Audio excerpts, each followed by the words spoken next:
screen, I guess because we're such a, yeah, since we're such a small group, Diane, have you done beach stewards before? I did last year. Awesome. Okay, A well, little welcome bit. I back. did a little bit, but it got too hot. And when you get a little Mhm. older, you can't handle it. So, Right. yeah. But I do go along the beach sometimes and tell people to fill in the holes. Nice. Yeah, and what beach did you go to? Were you at Larrabee or Birch Beach Bay. Bay? Birch Bay. Birch Bay. It's Awesome. down the street from me. Okay. Cool. Well, welcome back. Well, this will definitely be a review for you then. And welcome, Tracy. I see you're able to connect to audio.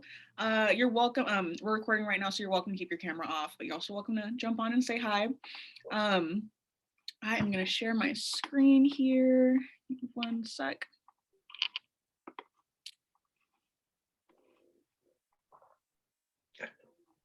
Right. One second. How's that looking? Good. Awesome. Okay. Well, welcome. This is day 2. This is part 2 of a 3-part training for beach stewards. So welcome again. My name is Destiny Dunbar. I'm the community engagement specialist for resources. And we also have Eleanor Hines, resources North Sound Baykeeper and lead scientist. We have Glenn Alexander, aka Alex, and he's a longtime member of the MRC. And we also have Rondi, and she is our AmeriCorps Aquatic Reserves Stewardship Coordinator. Whole mouthful. So thanks for joining us. And again, if you weren't able to make the first training, that's totally fine. It's been recorded and we'll send out both of these recordings at the end. So like I said, this is day 2. So for the agenda, we're just going to do a really quick review of day 1, and that's going to include the tides, beach etiquette, and the review of the species ID that we did. And then we'll move on to the actual content for today, which will be water quality. I'll pass it off to Eleanor. We'll do the second part of this species ID training, and then at some point we'll fit a quick break in there, and then we'll go over what to expect on the beach. For part 3, it's going to be the on the beach training. So there is one Sunday, May 15th at Larrabee State Park, and one Saturday, May 21st at Birch Bay State Park. If you haven't already signed up by RSVPing by emailing Eleanor or myself, please make sure to do that. We currently don't have anybody for the Sunday, May 15th at Larrabee State Park. So if you're interested, please email Eleanor or myself ASAP so we can get that signed up. And even if you can't make it to either of the trainings, just go ahead and email us so we know, and we can get you up to speed, or we can potentially reschedule the Larrabee State Park if it turns out nobody can make that day. So. All right, so for the day 1 review, we're just going to do a quick review of the tides.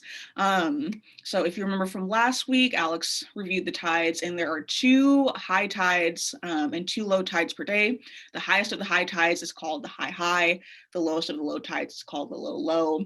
So pretty self-explanatory. So if we're looking at graph A here, it looks like the high is at 8.56, I'm assuming this is in feet, yeah, 8.56 feet, and then the low would be negative 1.78 feet. And then if we're looking at graph B, the high would be 8.48, and the low is 1.7 feet. And so there are 2 kinds of tides. There are the spring tides, which you can usually tell because there are large jumps between the high tide and the low tide. These usually occur at the full and new moon, and the low tide may be below 0. And then if you're looking at neap tides, if you're looking at neap tides, there is, there's a slightly less of a fluctuation between the high and the low tides. And this is usually at the 1st and 3rd quarter. So I'm actually going to launch a poll here. If I can find my poll controls. Okay. Are you able to launch it, or do you want me to? If you can launch the poll, that'd be great. The one on tides. Well, that's really putting us on the spot, isn't it?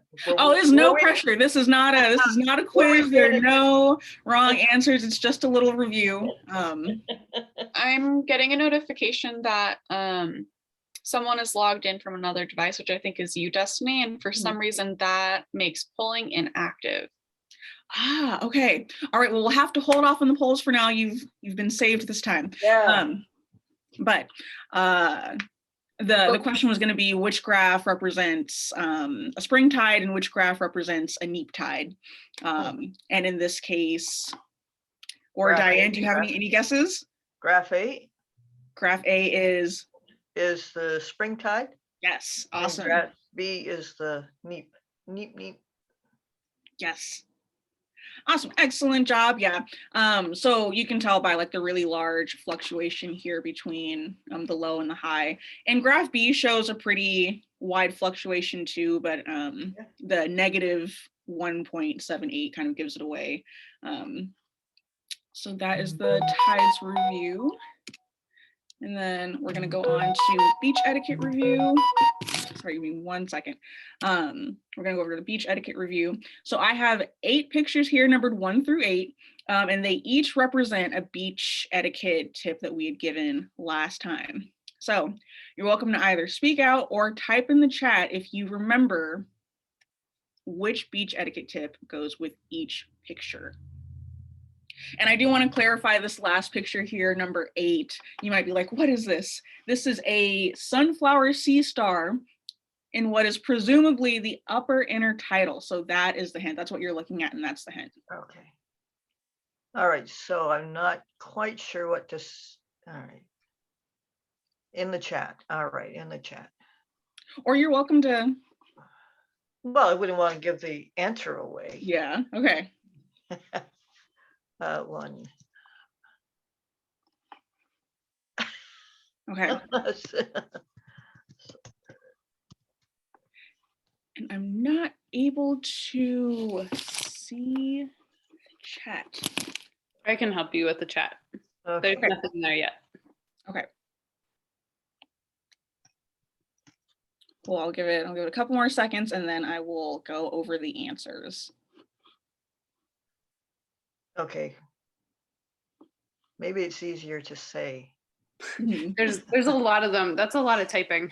I would Yeah. say. Right. All right. Yeah. All right. I'll start. The white silver dollar is the only one that's dead. Mm-hmm. Okay.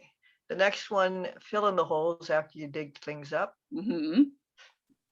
I'm not quite sure what that's supposed to show. The number 3, other than you probably couldn't pick up that rock. Number. I have a guess about number 3. Okay. I think that's a beach that has some sandy spots and some rocks that are covered with barnacles.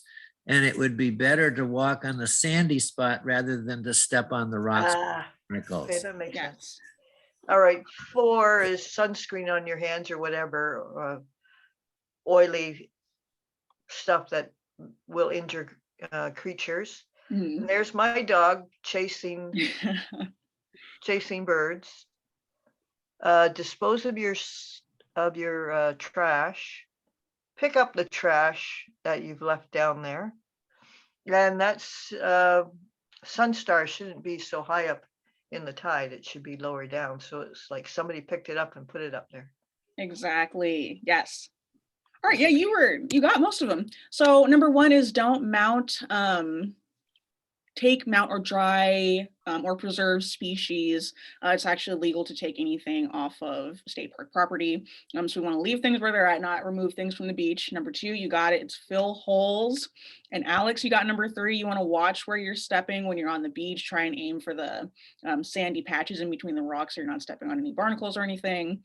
You want to make sure that you are checking your hands for products. That includes sunscreens, lotions, even hand sanitizer. You want to make sure it's completely dry before you pick up or touch anything. You don't want to let your pets harass other animals. Be sure to pick up the pet waste, pick up trash, and don't move animals from one intertidal zone to the other. And then there were also 2 more points that I wanted to reiterate that aren't on here.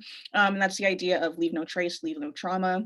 And the idea that we are not a policing or enforcement body. So if you see behaviors like this, you can gently point it out.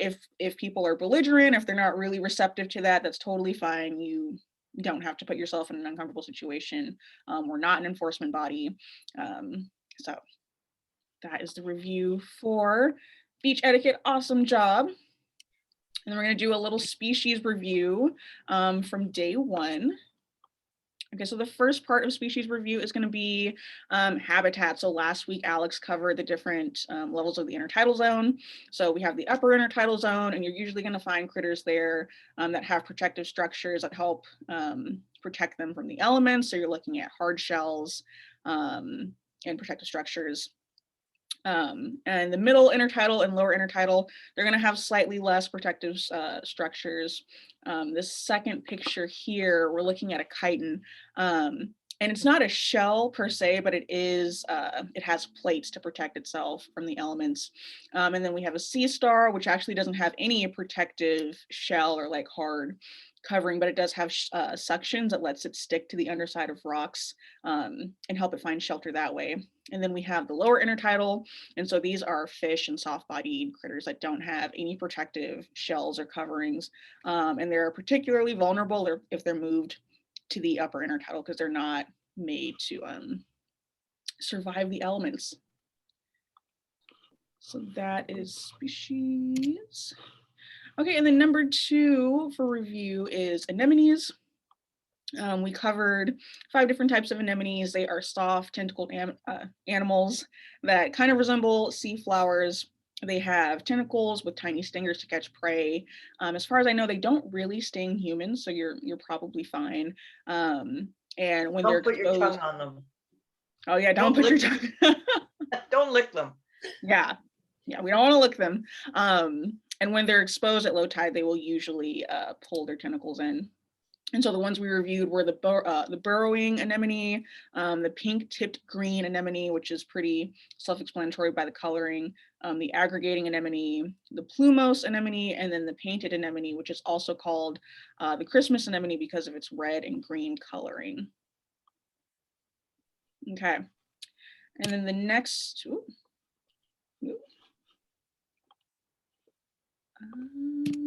next one is echinoderms. Really quickly before we start, do you recall or remember where the echine in echinoderms comes from or what it means?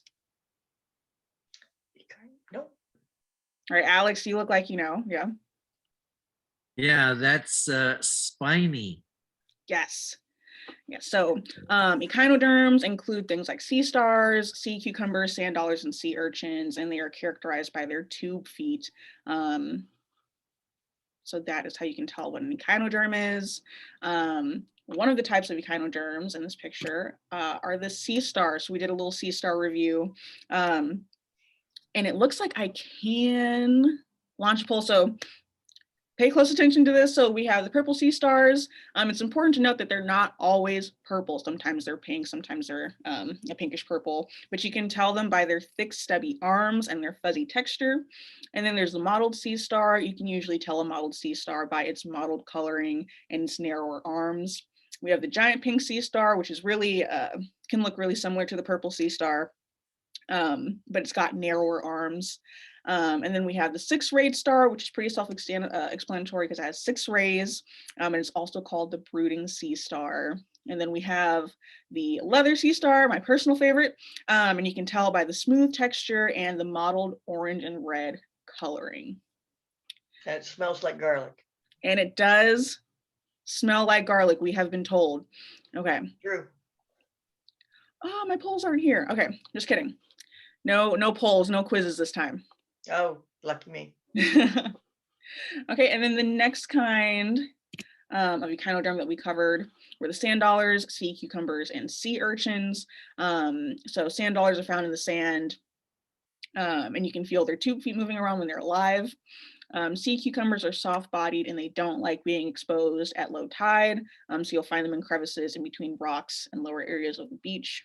And then for sea urchins, most likely to see green sea urchins on the beach, and they're farther out in the intertidal, so you're probably not going to come across them on your beach walks. All right, and I believe that is the end of day 1 review. Excellent job. And then I will go ahead and pass it off to Eleanor to do some water quality. Great. I will share my screen here. talk about water quality. All right, I am using Keynote, which I don't know if I've shared a presentation over Keynote before. So if you can't see my presentation, let me know. I'm gonna try to, let me know if that doesn't look okay.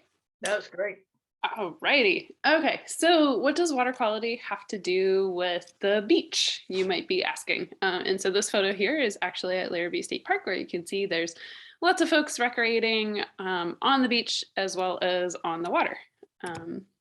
So for starters, I don't know about you guys, but who wants to swim or fish in dirty water? Nobody wants to be in water that has poop in it, right? I really like the Poop Smart campaign that Skagit County has. So if you're interested in finding some more materials, theirs is a little bit more focused on people going out like camping or hiking or fishing or recreating where there might not be toilets, but a lot of it also is relevant. Luckily at both the state parks, there are bathrooms there, but it still has a lot of relevance towards what we're doing at Larrabee and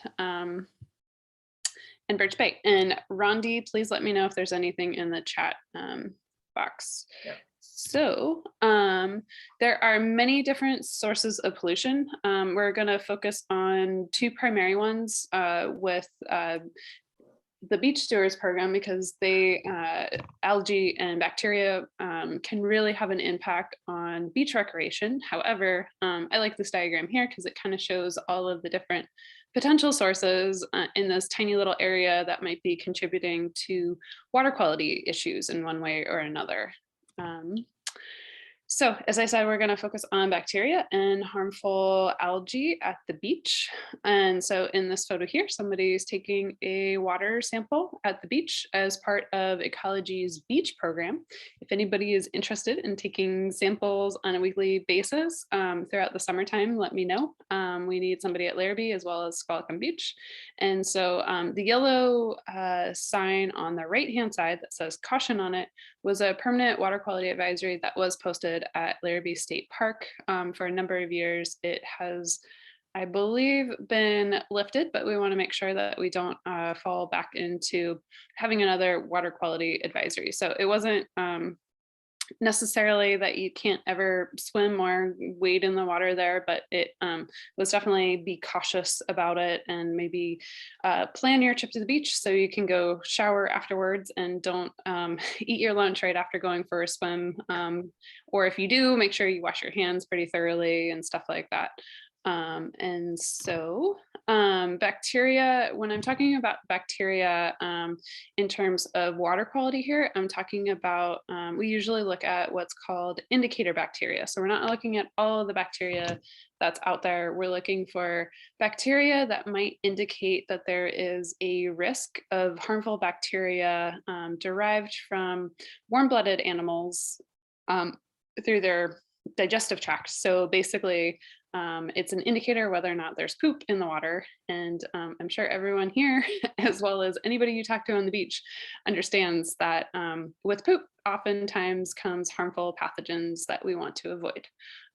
So with this, with this bacteria, there's sort of two, I guess, subsets of concern. There's, so if you want to get down into the nitty gritty of it, there's water quality standards essentially that are set for areas, water bodies where they're swimming, wading, paddling, and all around playing in the water. And then there's sometimes a separate set of criteria that is set for harvesting and eating shellfish in a water body. And so those two might look a little bit different on how they're sampled, what specific indicator bacteria is sampled for, but they are both indicators of there being poop and associated bacteria in the water that could be harmful to humans as well as animals. And so we want to make sure that people can recreate at the beach safely as well as their animals. And in this photo here, there are people taking more water quality samples and doing the lab analysis too.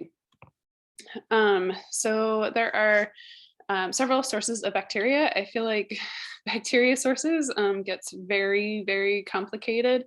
As soon as you think you identify one source, it turns out that, yes, that helped, but there might be multiple sources. And so some of the common sources are from animal waste, such as from pets, farms, and wildlife. It could also come from leaking septic systems or leaking sewer pipes. It can also be from combined sewage overflows. And so combined sewage overflows, we hope never happen, or we hope none of these ever are contributing to bacteria sources, but they do happen. Combined sewage overflows rarely happen. We did see some of that happen when we had those extreme floods back in the fall, but that was the first time that we've seen those overflows, sewage overflows happen in a really long time. And that's basically when our sewage system becomes so overwhelmed by all of the stormwater that's going into our sewage system. And so as a safety mechanism, so that we don't flood our wastewater treatment facilities, it ends up just going out like a lot of our other stormwater directly into the marine environment. And so that's why if there's a lot of flooding going on, it's not maybe the best idea to go swimming in water. It also, the leaking septic systems are another issue, as well as leaking sewer pipes, or sometimes they're crisscross. So this photo here is at Larrabee State Park, and in the sort of top right-hand corner, you can't see it very well, but there are a couple of houses up there. If you've been to the beach, you might be familiar with it. And so, as I mentioned with that photo earlier of the swimming advisory that was posted at the park, there was, we were suspicious that this is about 10 plus years ago now, but there's suspicion that some of it might be coming from the houses nearby. And so the Department of Health with the Department of Ecology went in and did what are called dye tests, where they basically flush a pill down the toilet that that is an inert dye, so it's not going to harm anybody or anything. And so, but it's used as sort of a tracer. And so they flush it down the toilet. And at one of the houses, not too long after that, they noticed that the dye was appearing right in Wildcat Cove. And so this is something that unfortunately happens sometimes in the construction of homes. And so in this case, it's suspected that the stormwater line and the sewage lines just got crisscrossed. And so all the sewage was going straight out into the bay, and the stormwater was going to get treated like it was sewage. And so it was fixed. It's something that the homeowner had fixed immediately. And so we thought that we were going to see better or lower levels of bacteria following that. And I'll get into the story about what actually was going on at Larrabee State Park, but it just kind of illustrates the complexity of bacteria and the numerous different sources that can all contribute to it. So yeah. Did you say that it did clean up after that? It got cleaner, but on a later slide, I'll talk a little bit more about some of the other issues that came to light after that, because it was not the only source of bacteria we found. All right. So I like this graphic here because it displays a lot of the stuff that we want to think about. And my mouse has disappeared, so I can't see my full screen. Oh, there we go. Okay, so I like this, how it starts with Whatcom County is home to many people and animals, which I think we can all agree with, whether they're pets or farm animals or wildlife. We all poop. There's a whole book on that. Everybody poops.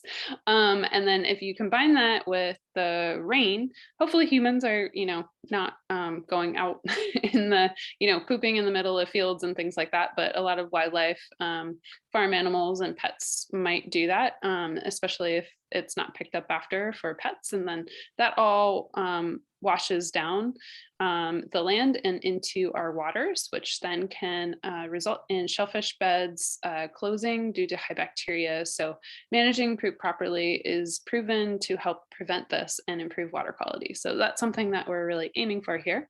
And so one of the things while you're out on the beach, you're probably, you might encounter somebody who has their farm at home, and you can certainly feel free to talk to them about some of the roles that they can play in that.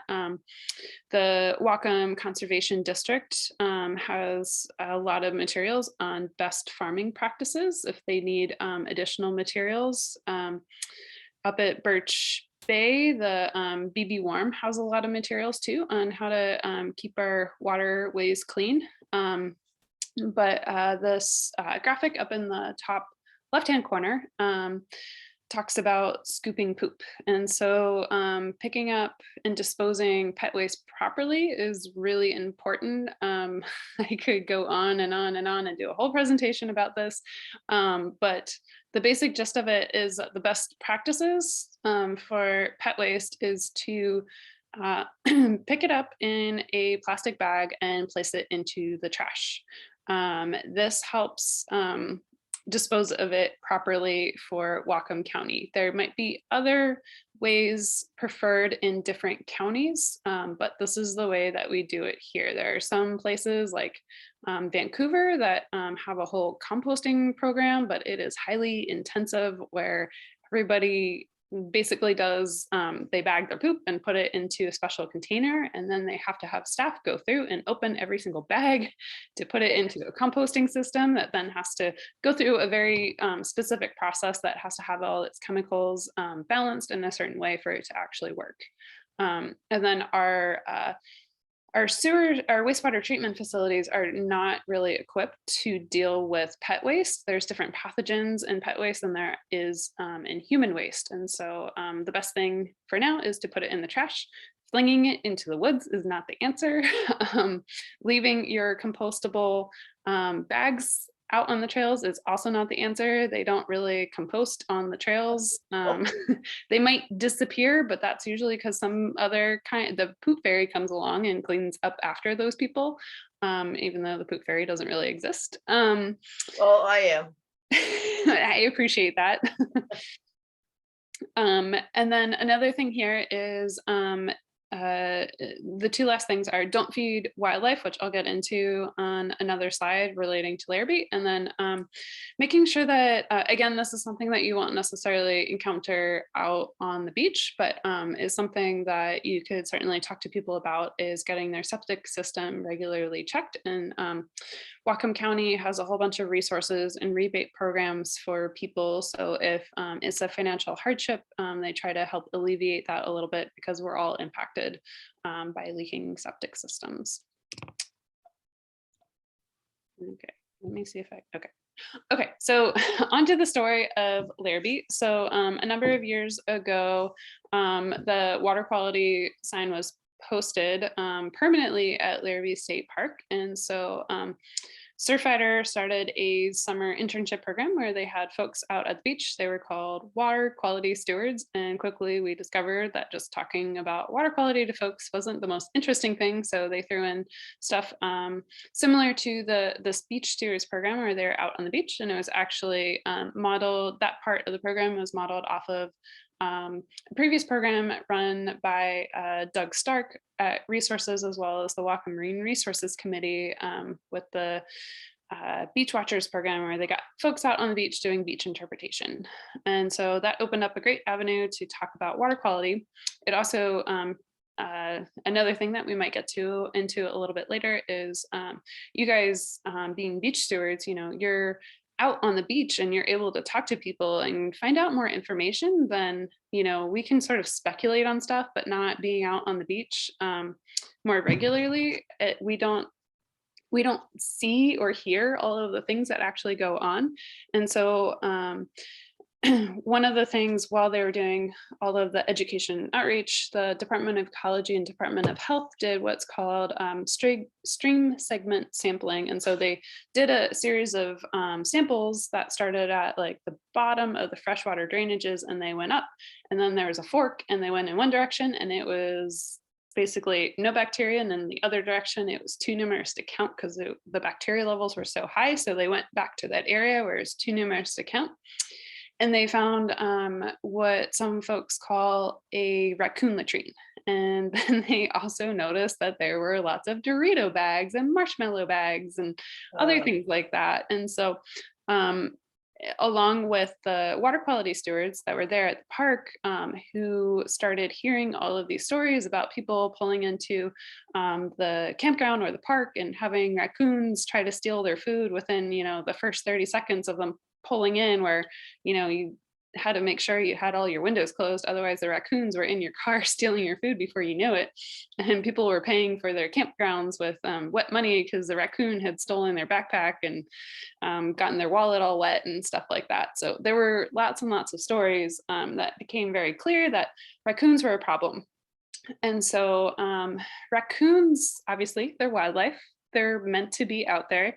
But the reason why we tell folks not to feed wildlife is that feeding wildlife is not a natural part of their ecosystem. And so we were creating this abundance of food for the raccoons that was really easy for them to get. And so there was a higher concentration of raccoons in that area than would be natural, you could say. And so that combined with them having a preference to poop in the sort of wetland area behind the park that then drains out into Wildcat Cove by the boat launch area, really created a bacteria problem. And so we were able to lay out chicken wire over the raccoon latrine. And so that helped deter raccoons from using that area. And then we also did a bunch of outreach to the park visitors with the messaging of folks really need to secure their food. And so it seems like things got a lot better, enough so that water quality really, really improved. But that said, it's a campground and many people go there to picnic all the time. And so I don't see this issue ever. I think it's something that we'll always have to be vigilant about at this park. And so, again, having you guys out there is really important because we get more of the story than we might get otherwise. And then, and the sources of bacteria can be really complex. I'll also quickly highlight harmful algal blooms. They can cause problems when folks recreate in the water. They can make both humans and pets sick. And they can also make people sick too if they eat the contaminated shellfish. There are excuse me, a number of environmental conditions that can increase the likelihood that we'll see these harmful algal blooms. Some people refer to them as HABs for short. When there's an abundance of light, which happens usually in the summertime, as well as high temperatures, high pH levels, when there's stagnant water or an excess of nutrients. And some of those, yeah. What's a pH? Oh, pH is a measure of the acidity versus alkalinity. So higher pH means it's more alkaline and less acidic. Okay, and that's what the Anemone Project does? They look at the pH. And so a lot of people are familiar with ocean acidification. And so that's when there's a lower pH. All right. Great question. So some of the sources of excess nutrients include runoff from agriculture, as well as personal properties too. Applying excess fertilizer, so that have a lot of nitrogen and phosphorus, as well as animal waste can also be high in nutrients. Chemical discharges and waste from industry, as well as sewage and waste runoff from the urban environment. And so as climate change is occurring, we've been seeing an increased occurrence of these harmful algal blooms for a number of reasons, like increased water and air temperatures, increased droughts and floods, changes in salinity, an increase in the amount of carbon dioxide, and sea level rise and coastal upwellings too. So there's a number of things going on here, and it's good to be aware of these. And when I talk about shellfish later, I'll talk a little bit about why it's important to go online and make sure that there isn't a harmful algal bloom or biotoxins or anything like that in the water, because we don't want anyone getting sick. Oops, sorry. It's really hard when I can't see my mouse and the people are covering the slide. Okay, there we go. So things that people can do, people can minimize the amount of fertilizer they use to reduce those excess nutrients. And then you can also check the health department before going out to the beach to make sure that the shellfish beds are indeed open before harvesting. Because nobody wants to get sick. And some of these like will make you anywhere from, not feeling so great to they can even result in death. So they're a serious thing to look out for. And then the last slide here is just marine debris. This is another type of pollution that we want to be careful about. On the left-hand side here, there is a gigantic wad of fishing net here that is plastic. And so that can entangle critters and be a ghost net where it catches fish well after it's ever been used as an actual fishing net. And then on the other side, we have fireworks, which have some nasty chemicals that aren't good for the environment if they get left out on the beach. So going back to beach etiquette, cleaning up after yourself is super important. And with that, I will do my best to stop share. It might take me a moment because oh, there's my mouse. Okay. Oh, thank you for adding those links, Rondi. Any questions before I move on to the next thing? We're going to dive into species ID next. I had one, but I can't remember what it was. Oh, well. Well, you can Well, always. actually, I do have a comment though. How do we, other than being at the beach, I live in a little suburb. How do we talk to our neighbors, not our neighbors, in the neighborhood, around the neighborhood, to, pick up the poo, wash your car in the grass?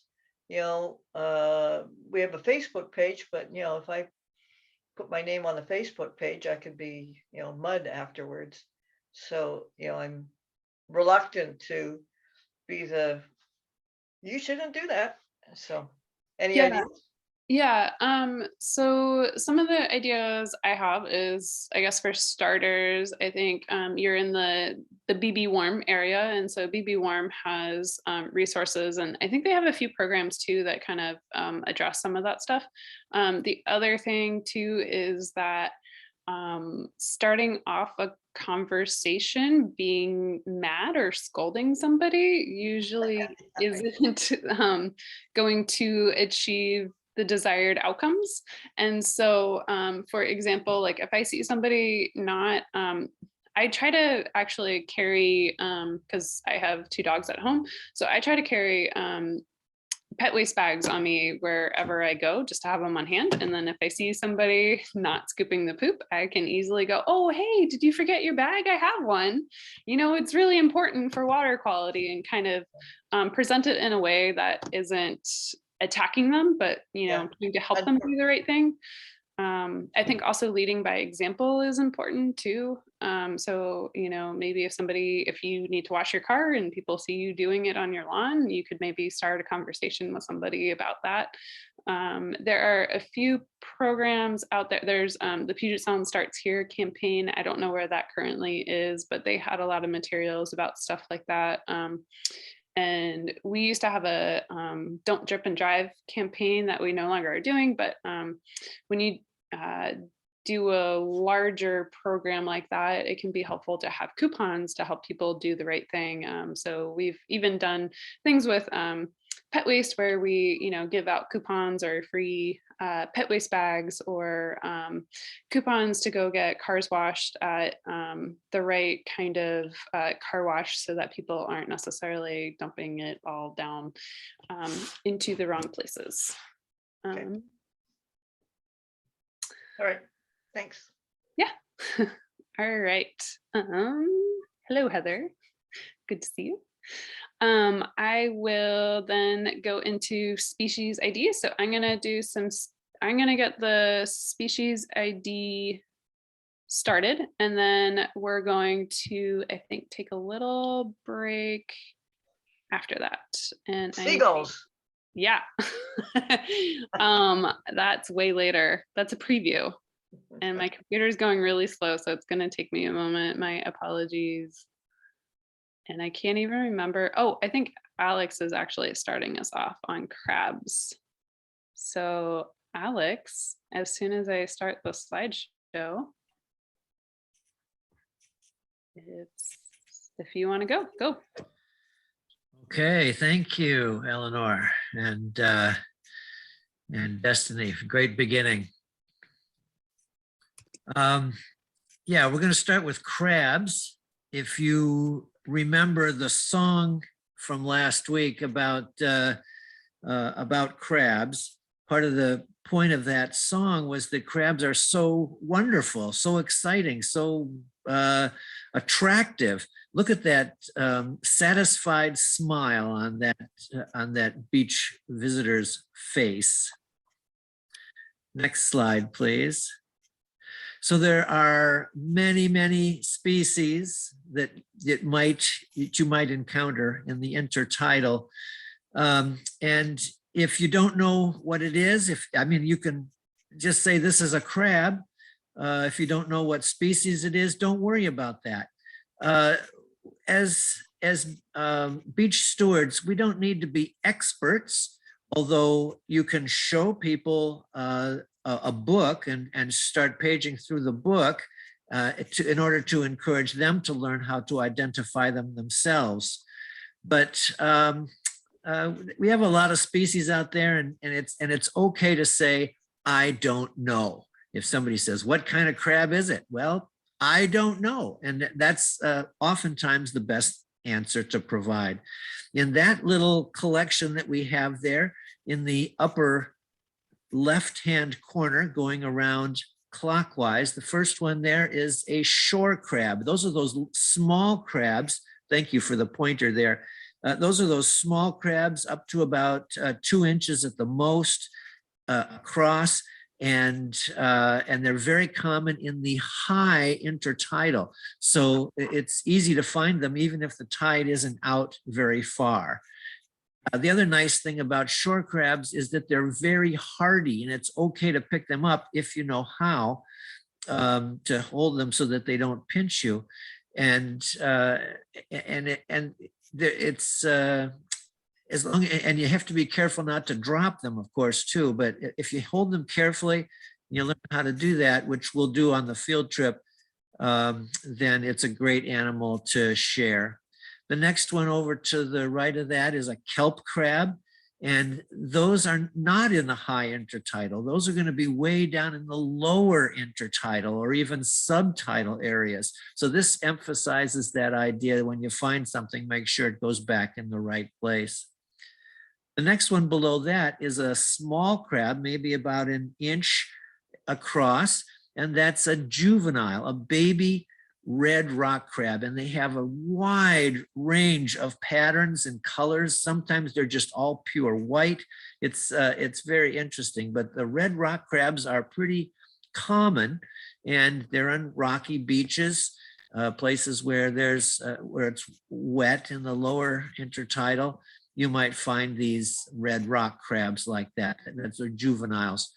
And the next one over to the left of that is probably a Dungeness, a juvenile. You can see that it's very small, and it has that round shape across the front, sort of a triangular shape on the back side. And those are found near or in eelgrass generally. And it's not a good idea to pick those little baby Dungeness up, because we've found that there's something about their nervous system, I guess. They freak out so much. I suppose it's like when humans have a traumatic experience and they go into shock. These very young Dungeness can actually die just by picking them up and holding them gently. So it's a good idea not to handle those little baby Dungeness crabs. Next slide, please. So one of the questions we get down there, you'll find crab shells lying on the beach, and they appear to be dead. And people will ask, well, what is it that's killing all the crabs? And upon a closer look, if we go to the next slide, you see these crabs, they have all the legs and everything, but this one is actually not dead. It's a molt. You see, crabs, they have an exoskeleton. If you remember the song, carapace, jointed legs, that carapace is that big shell that goes over the top. And so they have an exoskeleton. And but as they grow, the shell doesn't grow. And so when they get too big, they have to shed their shell. That's called molting. And the crab shell that they leave behind is called the molt.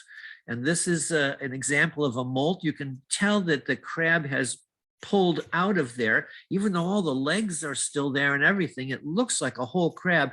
But if you lift up the carapace from the back, you can see that it's been cracked and it's hinged, and the crab was able to pull its legs out and pull its gills out of the gill shells. The gill shells are still in there. Those use the pointer to point to the gill shells there inside. Yeah, right there.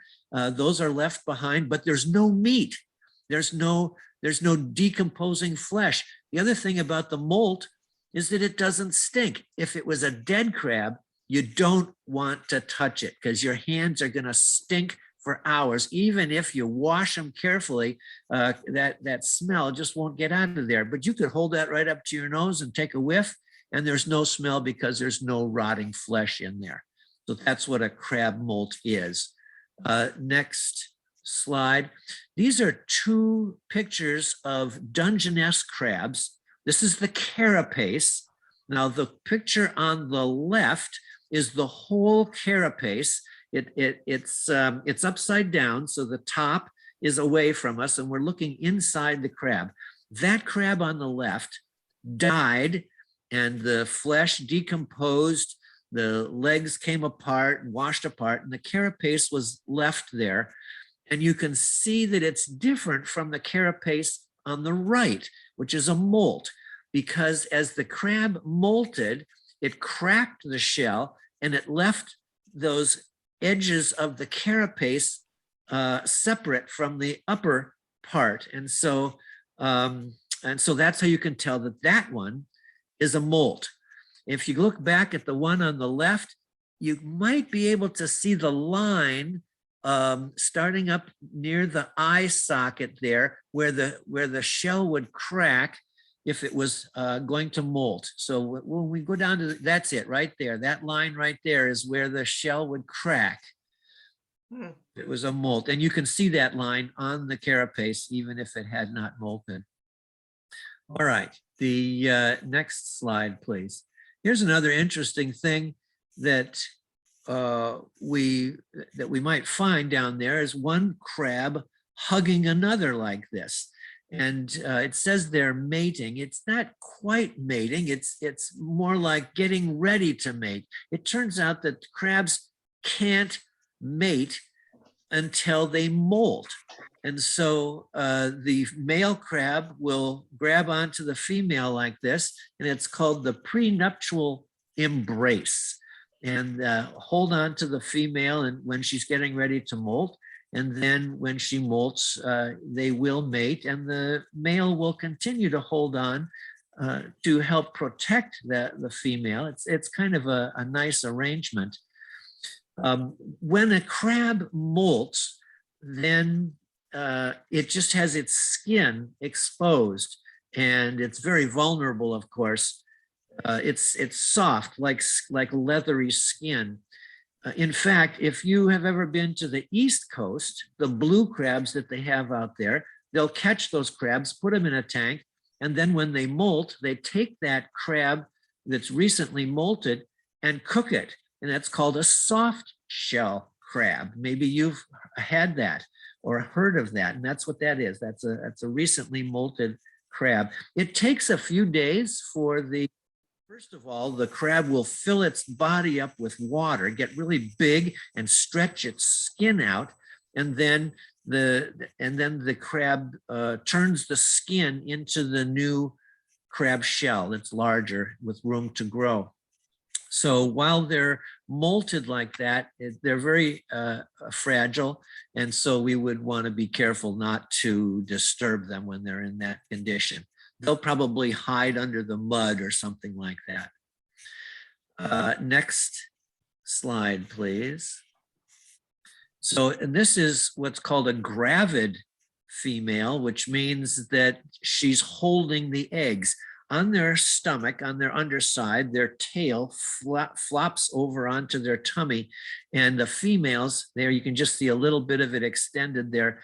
The females keep their eggs underneath that flap for protection. So they'll carry their eggs around with them for a while before they hatch. Next slide, please. What time of the year would that be? I'm not exactly certain. I'm not a crab scientist, but in the summertime, I believe. Okay, they're not doing it all year round, is sort of. I think that's right. I think they're not. All right.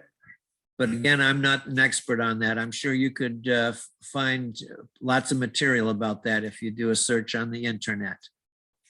So here are two shore crabs. You can see my or someone's thumbnail there at the top. They're a very small crab, and one of them is a male and one is a female. The female has the wider tail so that there's room under there to hide those eggs. The male has the narrow, skinny tail.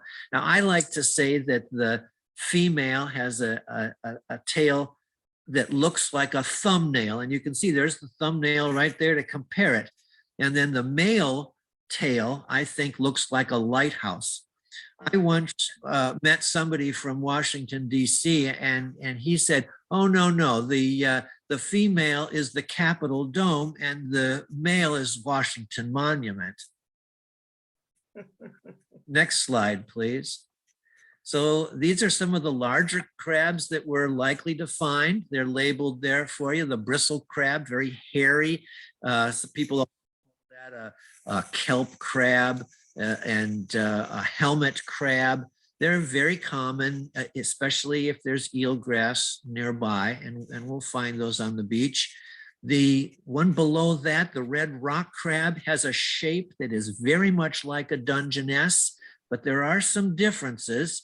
One is the marginal teeth. Those are those little points that are on the sides at the outside edge of the carapace. On a red rock crab, they're very fluted is the word that I use. There's a lot of contour to those points. If you look at the Dungeness over to the left there, those marginal teeth don't have those contours like that. They're much less pronounced. Also, the red rock crab has the black pinchers. The tips of the pinchers are black like that. So that's a good way to tell them apart. Next slide, please. See some of the little crabs. The one in the middle and the one on the left are both shore crabs. There are two species of shore crabs. One is called the green shore crab, or sometimes just because of confusion, it's called a hairy shore crab. And the other species is called the purple shore crab. But in spite of the fact that you have a purple shore crab and a green shore crab, those aren't really good names for them because the colors vary so much. It's not a good way to identify it. In fact, the green shore crab, or the hairy shore crab, actually has hair on the legs. And you can see that both of these shore crabs don't have any hair on their legs. So they're actually both purple shore crabs, just to make things confusing. A good way to, that's the problem with common names. You can have more than one common name for an organism, or you could have more than one organism that has the same common name. And sometimes the common names are not very good ways to identify them. So if you really want to get into what scientists do using the Latin names, there is an agreement that this organism has this name and no other organisms have that. So with these shore crabs, it would be a Hemograpsis nudus, nudus meaning naked, no hair on the legs, or a Hemograpsis oregonensis, the crab that was apparently found in Oregon the first time or something like that. But they're both Hemograpsis, so that's the same genus. So they're like cousins. And then there's that handsome little porcelain crab, which you find on very lovely rocky beaches. I just think they look so interesting with their very flat and very big pinchers. Next slide, please. This is one that we want you to know about, the European green crab. Again, don't focus on the color. As you can see in the picture there, they can vary quite a bit in color. That's another confusing thing about the green shore crab, the European green crab. It's all confusing. There you can see the Latin name, Cancer meanus. Boy, that crab's a real mean-ass. It is a very dangerous crab. It has the ability to affect the ecosystem in drastic ways. It can damage our shellfish and our Dungeness crabs and some of the other things that are very valuable, and destroy eelgrass and destroy the habitat itself. And so they're very, very dangerous. When we first started looking for European green crabs in the Salish Sea, and some were found, we asked people, if you find one, send it to Department of Fish and Wildlife so that we can get rid of it. But they had a terrible situation. They received hundreds of crabs, and they were all native crabs. They didn't get one European green crab.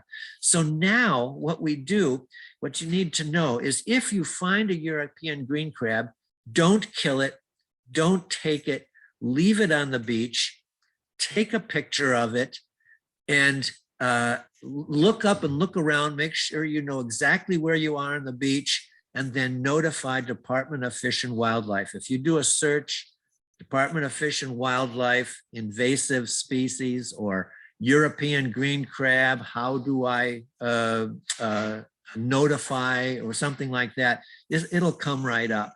You'll be able to find out exactly how to tell them or how to connect with them.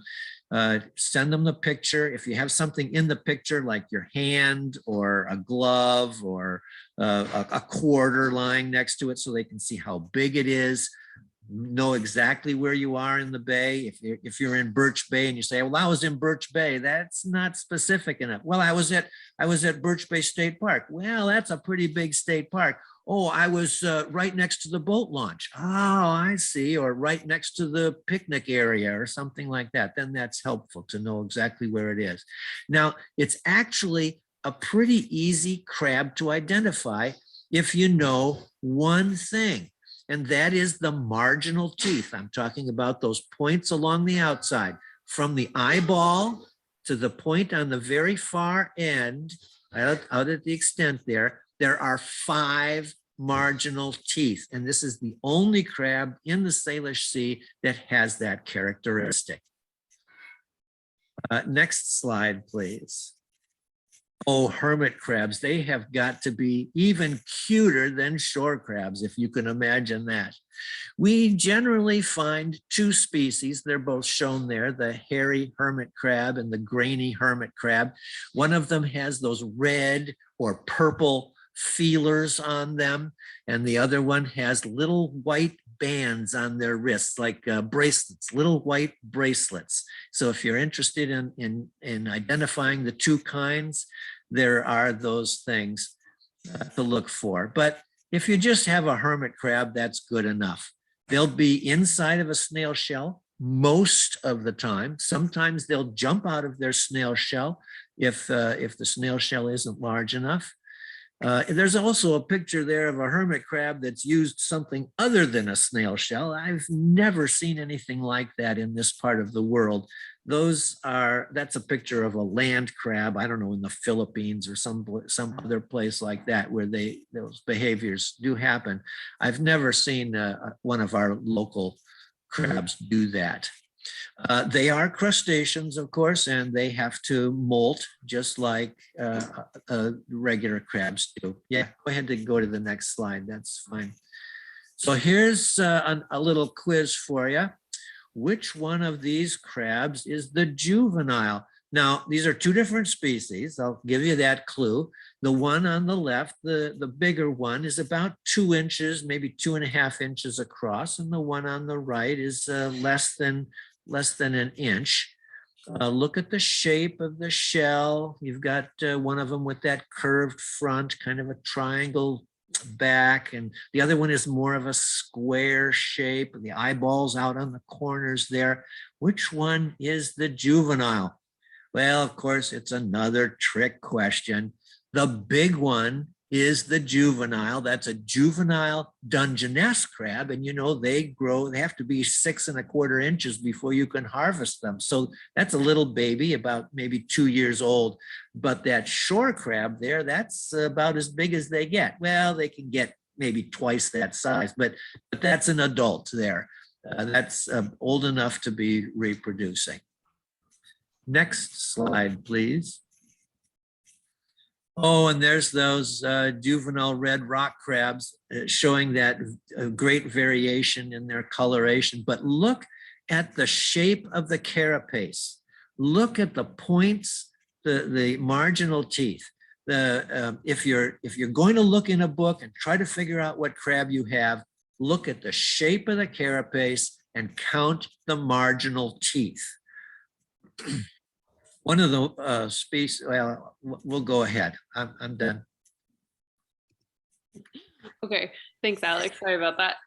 So I think I'm gonna go over worms and then we might take a break. So worms, I recognize, are maybe not everyone. Everybody seems to have a different reaction. I feel like some people love the worms and some people are totally thrown off by worms and want nothing to do with them. But don't worry, you don't need to know every single thing about worms, but I will just highlight some of the ones that we commonly see. And so here are two of some of the common worms that we see out there. There's the flatworm and the segmented worm. And so the flatworm over here, like the name indicates, are typically flat.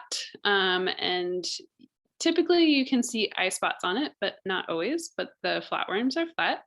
And guess what? The segmented worms are segmented too. So that's nice and easy to remember. There are also ribbon worms that we might encounter out there. And if you're, some people might call it lucky, some people might call it unlucky enough. You might encounter one with its proboscis out feeding. And I dare you to Google search ribbon worm proboscis and see what you come up with. There are some lovely photos. It almost looks like they just spat out spaghetti. But they're pretty interesting. So ribbon worms come in these usually brighter colors. Oftentimes I've seen them sort of in this purpley color or a bright reddish orange color. They're very soft bodied. They are not flat and they are not segmented. They are oftentimes I'll kind of see them and they look like, you know, some bright colored snot all over the rocks or silly string or something like that. The other thing about these ribbon worms is that if you do dare to pick them up, I don't necessarily recommend picking them up, but if you were to pick them up, they are pretty fragile. And so if you do pick them up, they need to be well supported, because if you pick them up on one end, their body might just, the weight of its own body could potentially pull it apart. They usually are found in the rocky intertidal and soft substrate. And they produce a slippery mucus that helps them slide through the mud and rocks to get around. So they're pretty neat. There's also the polychaete segmented worms, polychaete meaning many feet. In the middle here is a pileworm. I think this is a giant pileworm. They can actually get up to 3 feet long and have, I think, over 200 appendages, feet-like appendages. So they can be pretty neat to find, but they also are something that if you were to pick one up, you'd want to be careful because they have pincer-like mouthpieces that can pinch you hard and might not be desirable.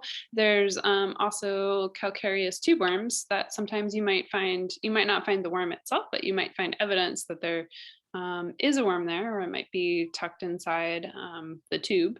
And so these calcareous tubes oftentimes will be seen I feel like sometimes I see them on like eelgrass or algae and other stuff like that. And then there's also tube worms, and I most commonly think of seeing these in the tide pools at Larrabee State Park. And so if you're patient enough and they're submerged underwater, you might see them stick out their feathery appendages to breathe and feed.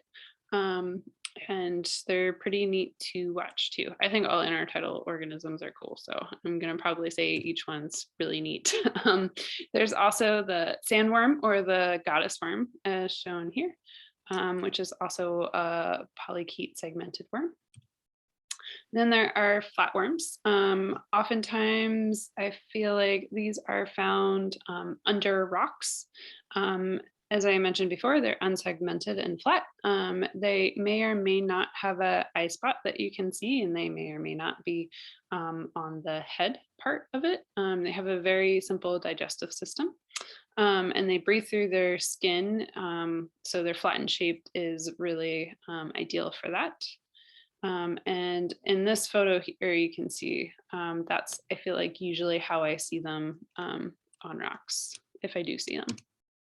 So with that, I think we're going to take a 5-minute break. It is 6:38, and so we should meet back at 6:43, I think. Wow. You're good. He's like, oh no, doing math. Great. And when I've been at the beach, it's the little girls who find the worms and come out and show you. It's not the little boys, it's the little girls. Look what I got. Okay. That's so fun. All right, we'll see you all back in 5 minutes.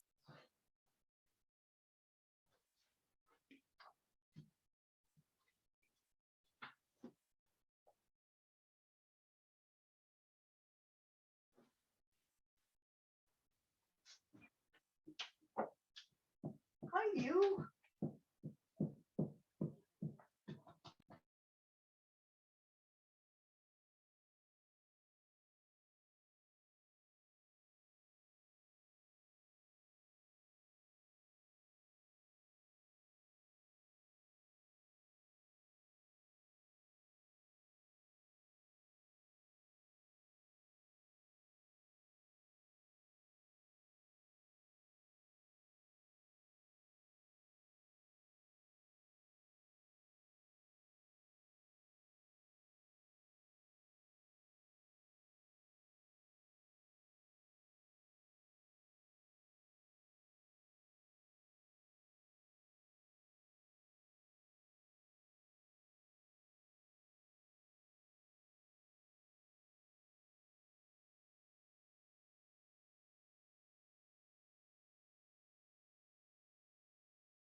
5 minutes goes by so quickly. All right, I think we're back. So to make sure we get through everything, I think we will go ahead and continue. Oh no. Oh, okay, there we go. I couldn't find the screen that I wanted to share.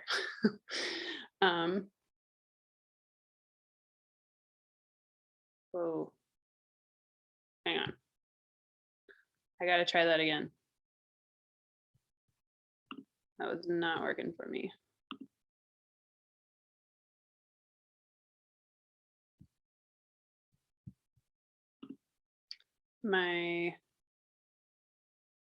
Okay, there we go. Let me.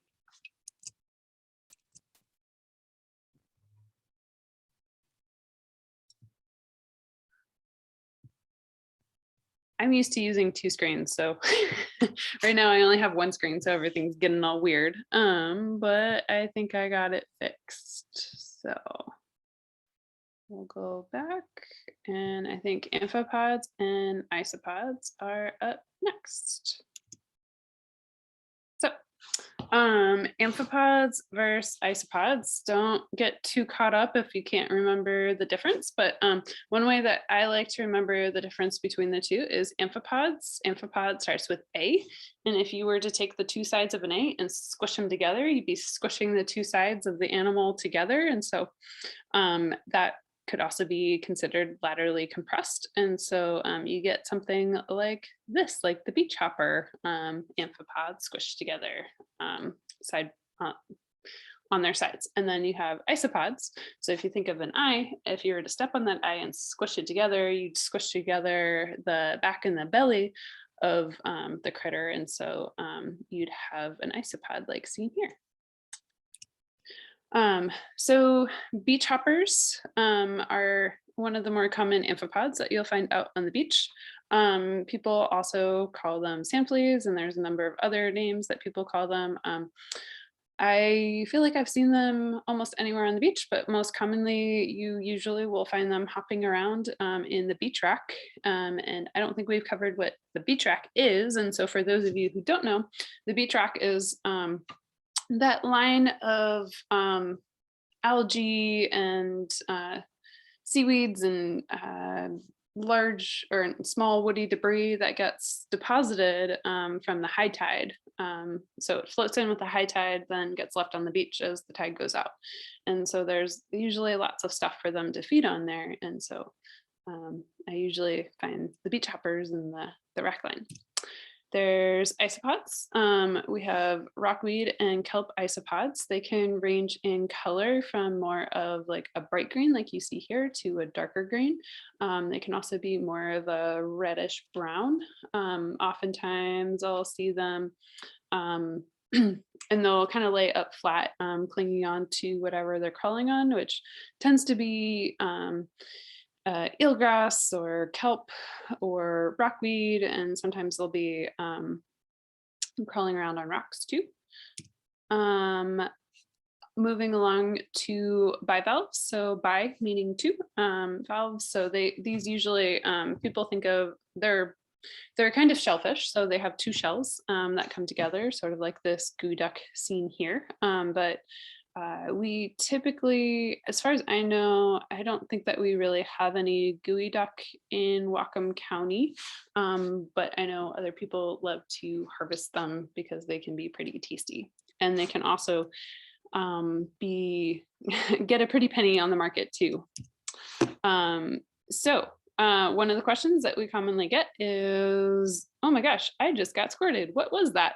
Well, out on the beach, there are many different things that could be squirting, but more often than not, it seems to be clams that are squirting. And so you might see their siphons popping out of the sand, like shown in these photos. And so when they feel threatened, they might shoot off water as they retract.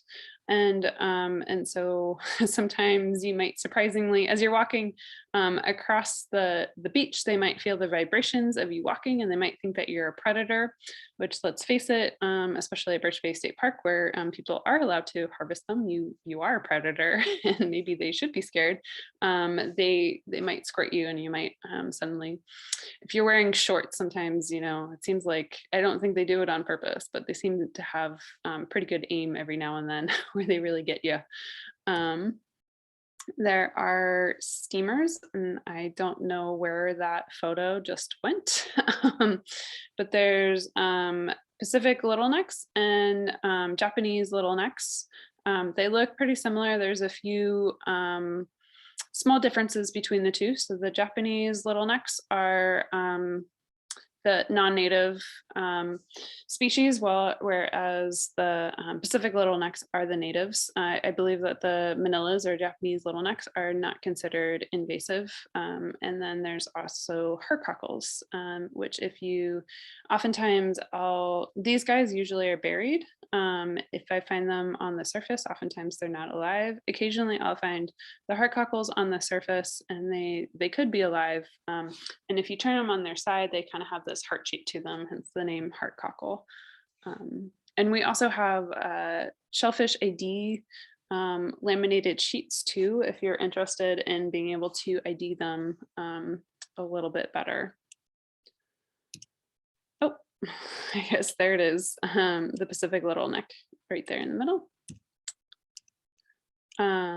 So speaking of harvesting, so those shellfish that I just showed are very commonly harvested and they can be quite tasty. So one question that people have is, do they need a permit or license to harvest shellfish? And the answer is definitely yes.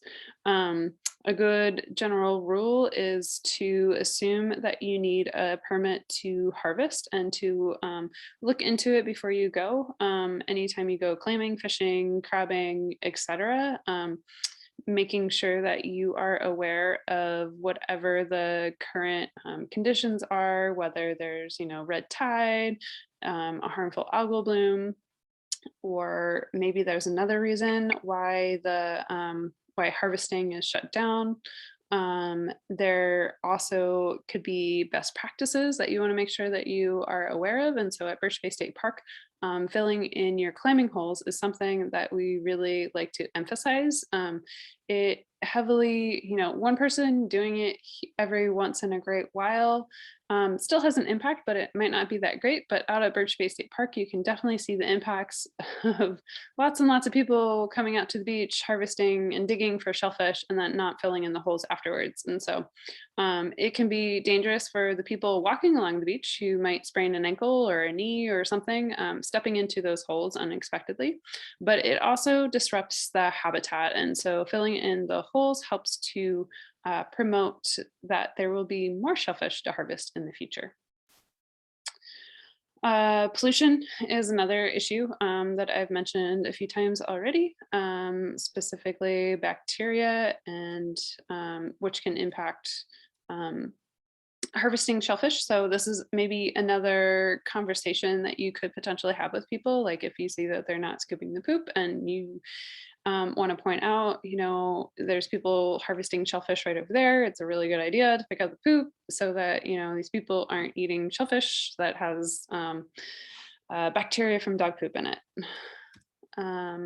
And red tide is something that can occur from time to time. And so the Department of Ecology is one website that folks can check out ahead of time to make sure that it is safe to harvest shellfish, because they do periodic testing to make sure that harvest can remain open and that we're not putting people at danger of getting something like paralytic shellfish poisoning or diuretic shellfish poisoning or any number of other things that might occur out there. Eleanor, just a point of fact, it would be Department of Health. I don't know what I said. I meant Department of Health. I'm sorry about that. Thank you. And there's the Whatcom County Department of Health, and then there's the Washington State Department of Health. and both are really great resources. Obviously, the Whatcom County Department of Health has gets more into the nitty gritty of the whatever is happening locally, but the state one also has might even just have links to our Whatcom County Department of Health. Blue mussels are another one that we can find. Usually these attach onto hard surfaces like rocks or pilings, and they have these byssal threads that help them hang on. Their byssal threads are super, super strong. So occasionally you might find one that's attached to a rock, and I don't necessarily recommend testing this, but you could pick up the mussel and you might be able to just hold the mussel that's hanging onto the rock because they're so strong. I think that's, oh, no, okay. Oysters are another bivalve that we'll find out there. There's the Pacific oysters, which most people are probably familiar with. You probably have seen these either attached to rocks or just lying on top of the substrate out at beaches, or if you've ever ordered oysters at a restaurant, you probably were served Pacific oysters. They are non-native, but they aren't considered invasive.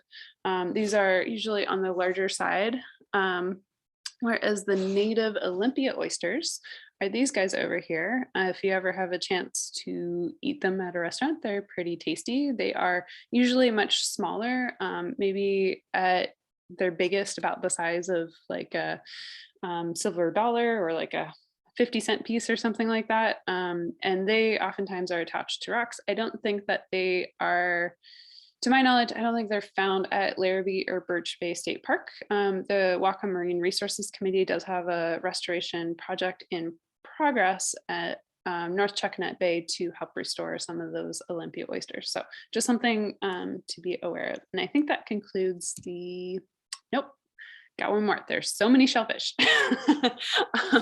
And we have a nice little card, like I mentioned before, with the front and back that can help you identify these. And don't worry if you don't have these all memorized. So there's also macomas as well as varnish clams. And so the macomas sort of have this like almost triangular shape with one side, or like they're a little bit straighter on their sides. And then the varnish clam has this sort of varnish around it. And then if you find you can see it a little bit on this one that could be potentially alive. I'm not entirely sure from this photo, but if you ever find them dead and open them up on the inside, they are a pretty purplish color on the inside. And there's also the eastern softshell here. And one last thing on the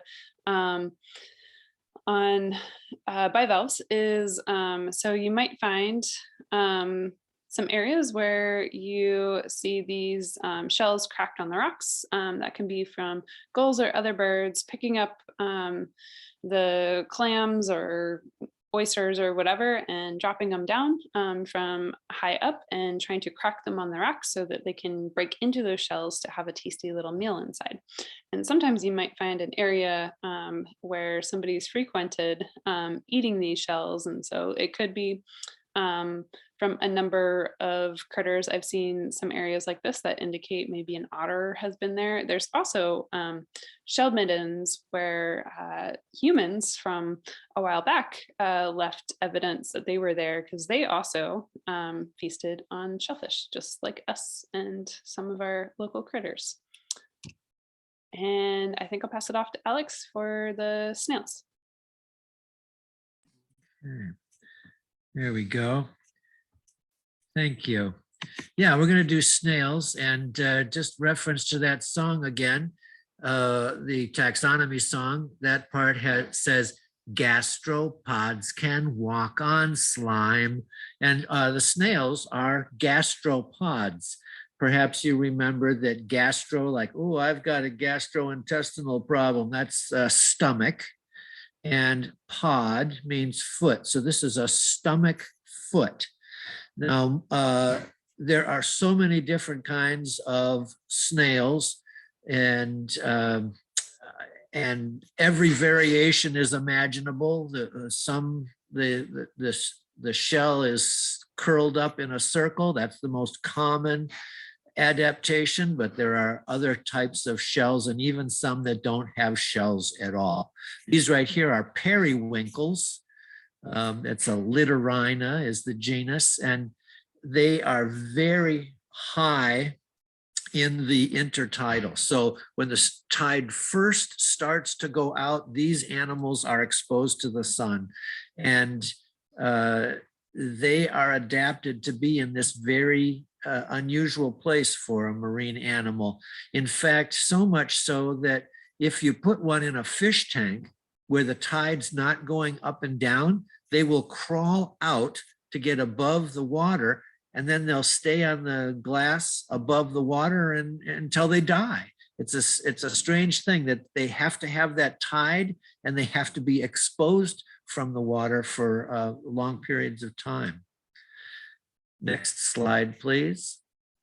This is the underside of a snail. It's called a top shell because of the shape of the shell. It's very conical and round like a child's toy, a spinning top. And there are many species of top shells, so that's not the important thing here. But this one is crawling on the glass of an aquarium, and so you can see the bottom, which is very interesting. The stomach foot there is that big soft thing on the left and up to the middle of the animal, and you can see the mouth is labeled there and the antenna sticking out. It's oftentimes when you see a snail that's moving, you can see the antenna sticking out. Some snails have a siphon out the front, like a little elephant's trunk. This one doesn't have that, but it does have gills there near the bottom. You can see those little things hanging down. I think those are probably the gills. The gills are usually, they just have one gill actually, usually, and it's underneath inside the shell like that. The next slide, please. Very common snail that we have here on our beaches is called a whelk. Very thick, heavy shells. This one happens to be a species where the ridges, where it's very bumpy on the ridges, but it can vary quite a bit depending on the wave energy on the beach. On a beach where there's a lot of energy, those bumps all get worn off smooth. So here you can see several different ones, 3 on the right where they're worn down quite smooth, and then 2 on the left, especially the far left there, you can see those ridges quite clearly. Whelks are common in rocky areas. Next slide, please. And one of the neat things to look for is this sea oats. They look like pieces of rice or maybe wheat before it's been ground up. But actually, it's not a plant at all. It's actually the egg cases of these whelks. They make these little cases, and each egg case will have hundreds of eggs inside. Interestingly enough, not all of the eggs that are in there are fertilized, and the ones that are not fertilized become food for the babies as they begin to hatch inside the egg case. The next slide, please. Oh yeah, these are those periwinkles that we talked about. Oh, and the one on the right there down at the bottom, you can see the little feelers sticking out. Although when the tide goes out, they will tend to just become not moving around, and they'll just hang on to the right, to the rock, as you see on the left-hand picture there. But beautiful, beautiful shapes. You can pick those up and put them into some water and watch them move, but make sure you put them back either on a rock or immediately adjacent to a rock, because that's what they're going to need for their adaptation for that high intertidal like that. Next slide, please. Oh, the bubble shell is a really interesting one and very common on eelgrass, as it shows in the picture there. That's a big tide pool that has some eelgrass in it.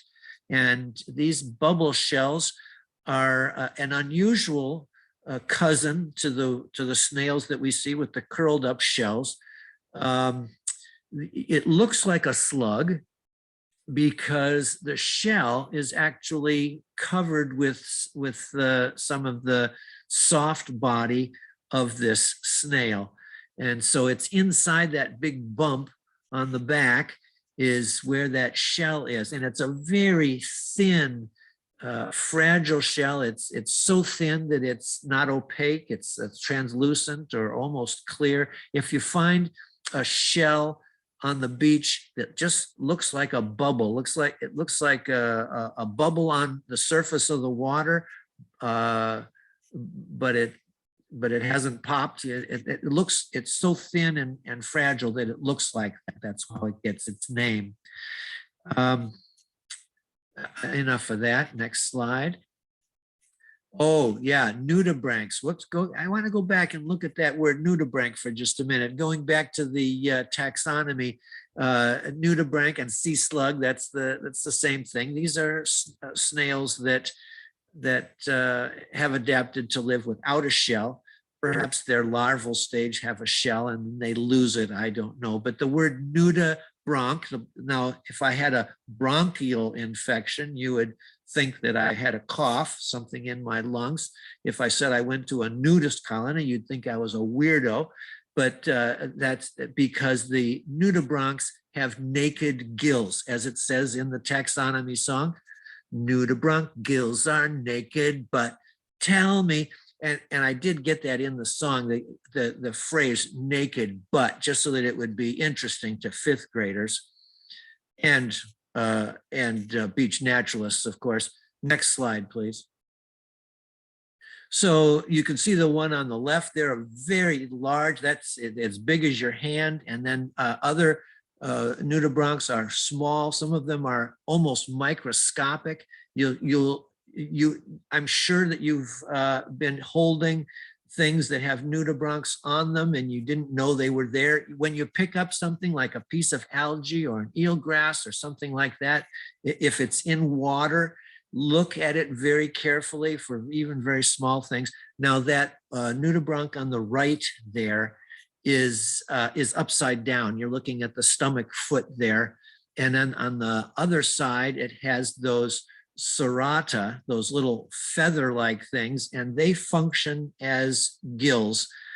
The nudibranchs don't need their shell, or they've adapted not to spend their energy building a shell because they have other kinds of protections. And this one on the right here is a perfect example of that. This type of sea slug can eat cnidarians. Cnidarians, it's not in the taxonomy song, unfortunately, but cnidarians are the animals that have stinger cells. They have little harpoons that are charged with a spring. And I'm talking about jellyfish and the anemones and some other animals, including what's the name of this one that I'm thinking of here? It's the name isn't coming to me now, but anyway, there are these animals that have their stinger cells, and this sea slug can eat those.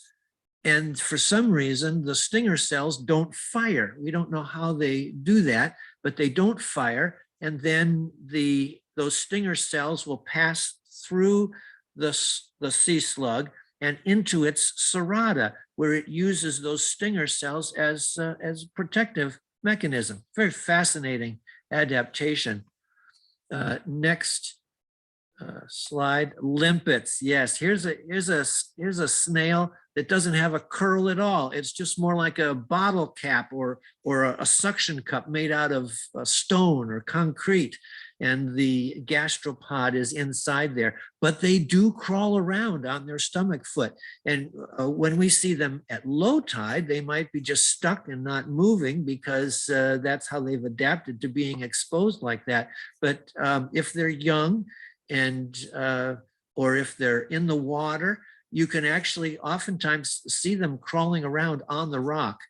And you'll notice that when they're crawling around, of course, their shell doesn't fit exactly down flat on the rock. And that's why they'll have a spot on the rock that they have to get back to when the tide goes out, so that where they fit just right. They actually will wiggle a little bit back and forth and grinding their shell down so that it has the exact right shape, the right grooves and bumps to fit tight on that rock, like a canning jar lid. And if you try to pick them off, they're stuck on like a canning jar lid so tightly that you could hurt the animal if you try to do that. So I recommend not picking them off for that reason. Sometimes you might find one lying on the beach and somehow it got separated from the rock. That would be a good idea, if it's still alive, to pick it up and put it on a rock somewhere. Interesting shapes. You can identify the species by the shapes of their shell, by how pointy it is, how tall it is, how far to the rear the point is, and things like that. That's how you'd find them. Over on the far left there's a limpet that is actually adapted to living on eelgrass. So this one does not use a hard substrate like a rock. It uses eelgrass, but it's just the right size to fit on a blade of eelgrass, which is of course covered with diatoms and microalgae, and that's what they eat. So they'll crawl on the eelgrass using their radula, their tongue in their mouth, which has sometimes hundreds of little sharp teeth like a file, and that's how they scrape these things off for eating. Next slide. Oh, barnacles. Barnacles are some of my favorites, partly because they're so common and yet so commonly misunderstood. If somebody stopped to think about it, of course, you could imagine that these things are animals, but most of the time, if you say this is an animal, people are surprised to learn that, and that they're alive, because when the tide goes out, of course, they close up. Let's go. I don't remember the next slide. Okay, yeah, this is good. Barnacles are crustaceans, interestingly enough. So they have an exoskeleton, they have jointed legs and 2 pairs of feelers, and but they're stationary on the rock. They're stuck on the rock and they don't move. If they get broken off, they'll die. But they produce babies. Their larval form over there on the left are actually swimming in the water. They're microscopic. That's part of the plankton. They are zooplankton, and they swim around. And then when they get old enough, they have to find a place where they can attach. So they'll taste the rock here and they'll taste a rock over there. If barnacles have lived there, if they've survived there, then it'll taste like barnacles. And so they'll know that that's a place where they can attach. If they don't find a place that tastes like barnacles, they have to attach to something. They'll attach onto your anchor rope or the bottom of your boat or anything that they can. And so they can be a problem for people. There are several different species of barnacles. And if you want to get into learning the species, we do have an ID sheet for that too. First of all, you have to realize that the barnacle has a shell around the outside with a hole in the middle. And how can I explain it? Like a volcano, kind of. But the barnacles you see in that middle picture, you can't see the hole because those plates in the middle are holding it shut. So the barnacle is inside there, holding those little doors shut. You can see that there are 4 parts to that door. And then when they're underwater and they're ready to feed or breathe, then they open those doors and they put out their feet, and that they used to use for mobility, but now they're using them to filter the water, to get their oxygen and to pull food inside. So the shapes of those door panels is how you identify the different species. The outside of the barnacle and the size of the barnacle can also be indicative, but because of the energy on the beach, those outside panels might get worn down and won't be as obvious. But those door panels are really the way to do it. Unfortunately, that picture doesn't have a dead barnacle on it. That's something else you can look for. If you find the barnacle with just the outside shells and the volcano shape, but those inside door panels are gone, you can look right inside and see that it's hollow inside. So that's an interesting thing to look for. Another thing is, because they are crustaceans and they have an exoskeleton on their body inside, they do molt. And so if you're looking in tide pools, you might actually see a molt of a barnacle. We can look for that in tide pools when we're out there. The picture on the right indicates that rock had barnacles growing on it, and they were competing for space. It was so crowded that they had to grow tall, like skyscrapers compete for space. These have to grow so tall in order to get up to where they can feed. But then something came along and knocked them off. They are a little bit precarious when they're tall like that. If a log bumps up against the rock, or people walking by step on it with their heavy shoes, it might break. And some of the tall skyscraper barnacles have been broken off, and you can see the little white circles there where they were attached. So you can find rocks with those signs on it. And then, of course, if a baby barnacle came along and tasted it, they go, oh, this is a good place to attach. Do we have any more slides in this? We're on to the next section. That's yours, isn't it, Eleanor? Yes, it is. Thank you, Alex. So I'm going to talk about chitons, and recognizing that we are scheduled for only about 16 more minutes. I'm going to fly through these a little bit quicker. Now, it's funny how yesterday went by, or last week went by so fast, and last year we used the perfect amount of time for both. But anyway, here we are. So we'll go more in depth when we're on the beach about this stuff, especially as we come across them. So chitons are really cool. They sort of attach themselves to rocks, maybe a little bit similar to limpets, where they're hanging on underneath, and they have these 8 plates above. You can see on this photo here that you can see a little peek at the foot underneath. However, most of the time you don't see that. You just see the upper part like you see here. So they are typically found in the mid to lower intertidal, often on rocks. They can grow to about 3 inches long, although there are some exceptions, like the gumboot chiton, like seen here, that can grow up to about a foot long. They have these 8 calcareous shell plates that form along their back.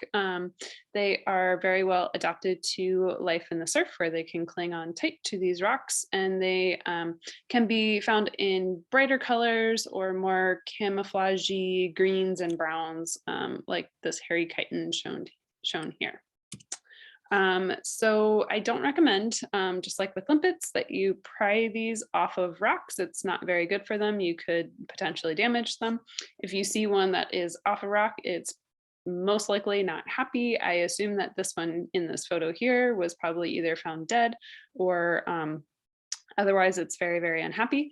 But it's really interesting to be able to see the underside of it. So you can see there's this mouth, the gills are on the sides, and then here's the foot that attaches on.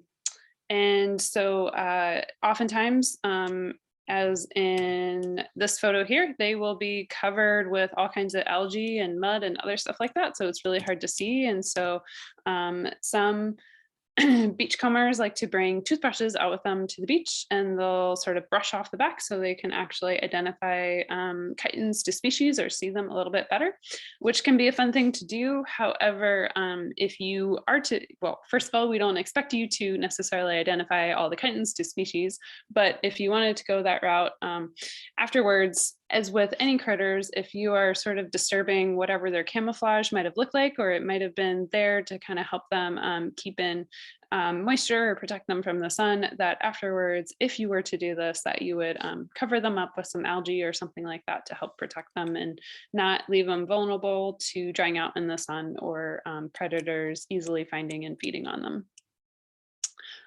Here's a mossy chitin that you might see at Larrabee, and then there's shrimp. So you won't find these necessarily out on the beach, but you might find them high and dry out on the beach, but you might find them in tide pools or just below the tide line. They can come in these sort of transparent camouflagey colors that help them blend right into sand, or they might come in a green color, kind of depending on the local seaweeds or what they're eating and what their surroundings are. You guys are probably all familiar with eating shrimp, like the pink shrimp that you get at the store or at seafood restaurants. These are a little bit different. They only get up to about an inch in size. The broken back shrimp that we'll maybe find at the beach at Larrabee, and I think Birch Bay have this very bent shape to their back right behind their legs. And I think they're cute, cute little shrimp. Fish are, again, something that you won't find high and dry, but you will, except for some of them, you might find under rocks, which I'll get into, but most likely you'll see them in tide pools or just below the tide line. So one of the more common fish that you might find are sculpins. And so these are commonly found in tide pools. You don't need to worry about the difference between tide pool versus staghorn, but those are the two most commonly found sculpin species that we would see on the beach. They usually have more of a flat bottom. They can blend in really well with their surroundings. So if you are looking for them, I recommend sort of staring at the tide pool for a while, and they might eventually move and present themselves so that you can see them a little bit more easily. They have this sort of bigger head with a body that tapers off pretty sharply as it goes towards the tail. And these large pectoral fins, so you often see them sort of sitting on top of the sand or rocks like this when you do see them in the water. Real quick, I won't actually quiz you guys on this, but one question we commonly get, or one comment we commonly get are, "Ooh, look at this eel." And the reality is that we don't really have eels around here, but we have a few fish that do look like eels, which include gunnels as well as blennies. And so these guys are kind of neat because they're these long skinny bodies. They don't get too terribly big. Like they don't get as big as, you know, if you picture an eel like a moray eel or something like that. But usually you might find them in the near tidal area, underwater, or in a tide pool. I guess in a few situations, I don't think I've seen this, but I believe this photo here was taken at Larrabee State Park, and there are some blennies, I think, hanging out in the algae. Midshipmen are a really, really cool find, but I want to be cautious about these. So they're one of the few fish species that you might actually find above the tide line at low tides underneath rocks. And so as you turn over rocks, you need to be really careful, especially during the summer months, which are when they potentially could be breeding. They're really cool because they can make a humming noise. They have these bright shiny buttons on their bellies, which gave them the name midshipmen because somebody thought that they looked like British midshipmen from the British Navy. And so the adults, I believe it's usually the fathers, will protect the eggs after they breed. And so they'll hang out there. So as you can imagine, with a lot of intertidal critters, especially a fish that's out of water, they are probably undergoing a lot of stress, and we don't want to stress them any more than we need to. So if you do find one, do leave it alone. Also, don't throw it back in the water and separate it from its young. And and maybe be careful about it so that it doesn't become the major attraction where everyone on the beach is showing everybody else and rolling over the rock. And by the end of the day, there's a crushed midshipman and crushed eggs that aren't going to hatch. Real quickly, marine birds. I think you're all familiar with gulls. There are lots and lots of different kinds of gulls if you want to really get into them. In this photo here, you can see the red spot on this gull. And oftentimes the young will peck on that red spot to tell the adult bird, hey, I want you to regurgitate your food because I'm hungry and I want you to feed me. Crows are also something that we'll commonly see. They're sort of scavengers, so they'll feed on whatever they can find on the beach, whether it's fish or caviar or somebody's French fries from their picnic from McDonald's on the beach. There's also great blue herons. These are, some people call them GBHs. These are fun to watch. They have these long stilty legs and will stand still and be very patient while they look and wait for a fish, where they'll be very still and then they'll strike really quickly and come up with a fish. And they also sometimes feed on rodents too. Seaweeds and plants. By plants, we mainly mean eelgrass, which Alex will get to, but there are 3 main types of seaweeds differentiated by color. However, like Alex explained with some common names, colors aren't always the best thing to go off of, but the colors have to do with the types of pigments that are present in these algae, whether or not it's the dominant color that you visibly see when you're out on the beach. So there's green, red, and brown, and sometimes they will sort of sort themselves out. I oftentimes think of browns as being in a bit of deeper water, kind of like the kelps, and then there's reds and greens. Seaweed harvest is also something that occurs. I don't feel like I've seen it happen too much at Larrabee or Birch Bay State Park, but it is something that, again, you do need a license to harvest them. And DNR recommends that if you are going to harvest, that you harvest about a foot from the base of the plant. So that might be nearby or a foot above the holdfasts, or if it's on bull kelp, it might be, I guess it's 2 feet, from the bulb on bull kelp. And here are the holdfasts. So unlike plants that we find on land, seaweeds have these holdfasts, which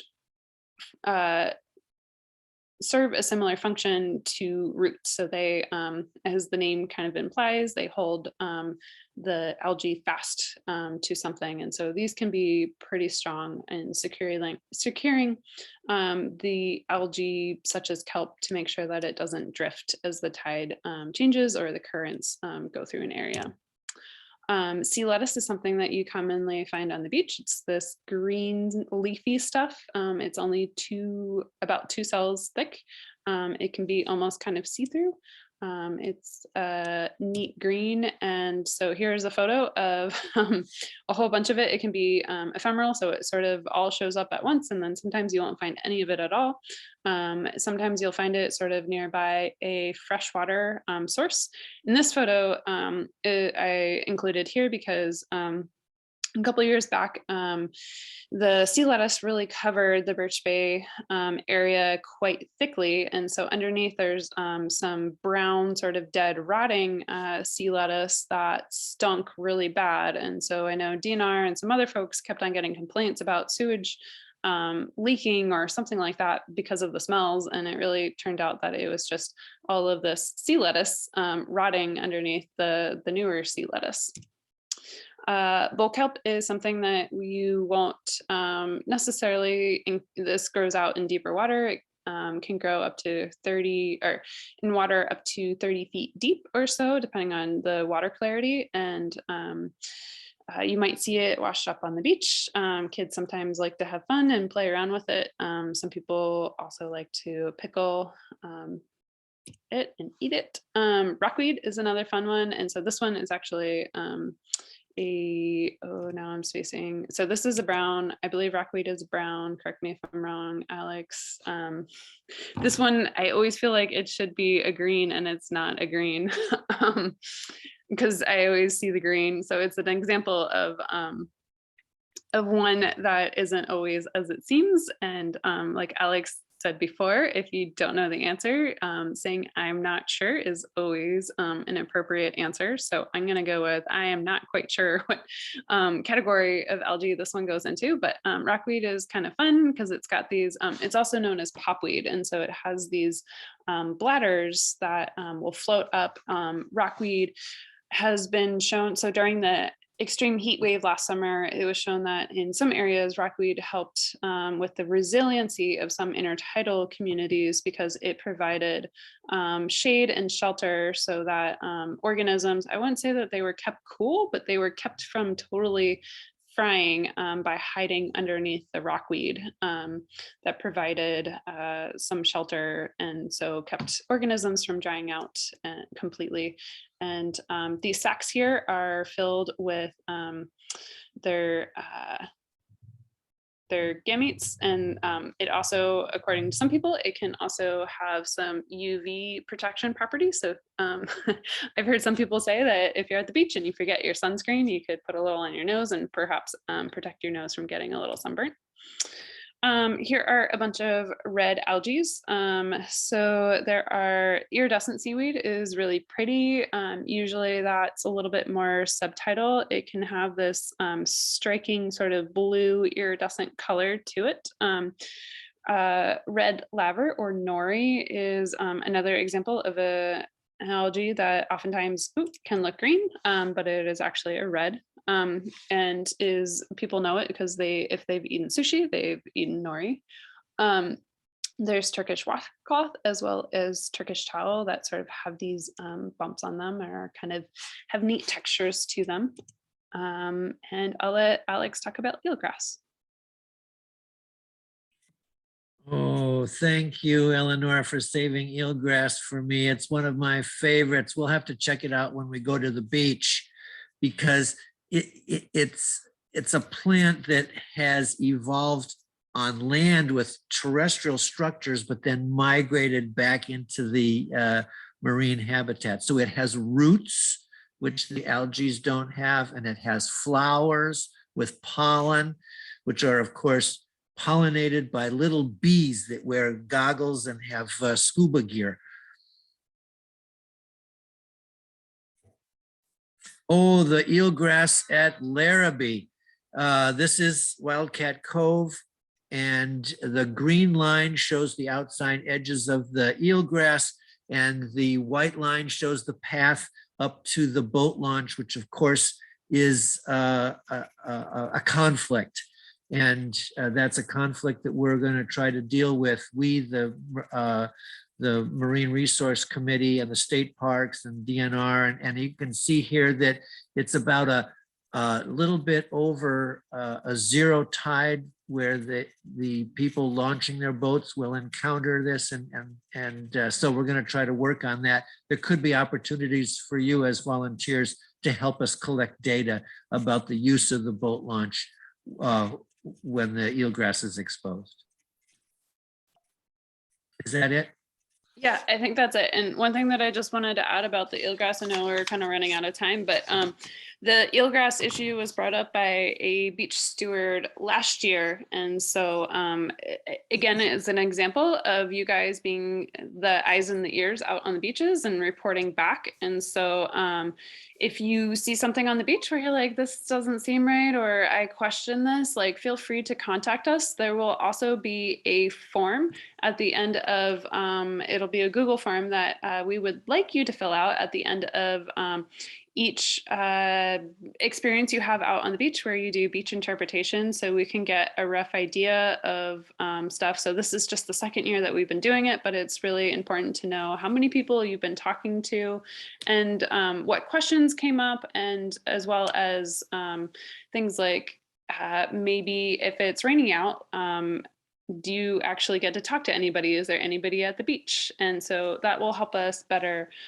figure out times to target the beach in the future, as well as sort of capture those things that you guys might see that we might not be aware of otherwise.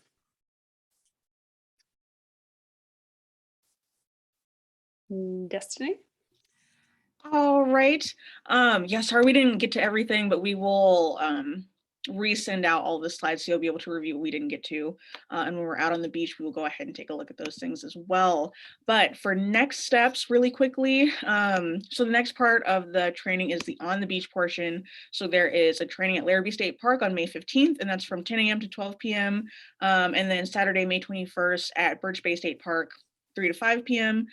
We don't have anybody, again, we don't have anybody signed up at Larrabee State Park. So if you'd like to go to Larrabee on May 15th, please email Eleanor or myself.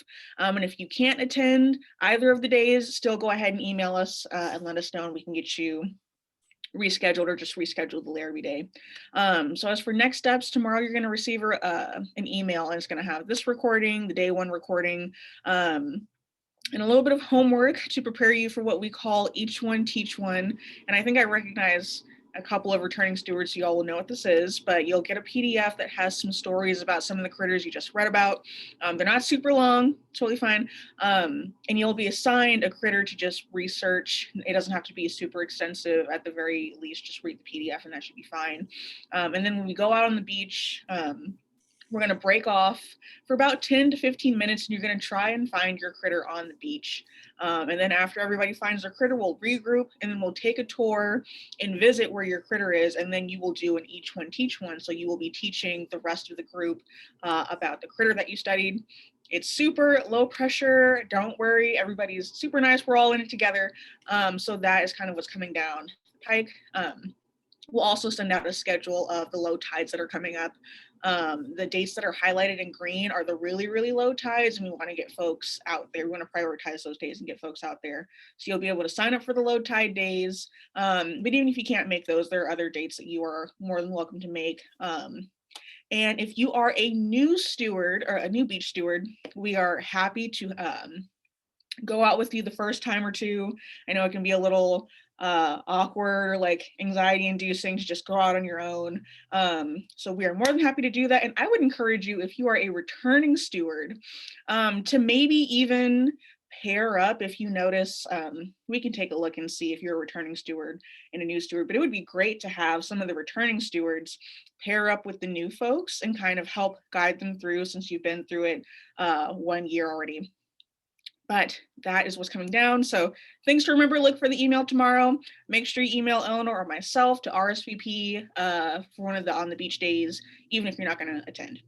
And I think that's all. Did I miss anything? Okay. All right, perfect. Well, thanks for sticking around a little late, guys. I know it's nice and sunny, so go enjoy the rest of the sunshine. And we will see you next week on the beach. Thank you. Thanks, everyone. All right.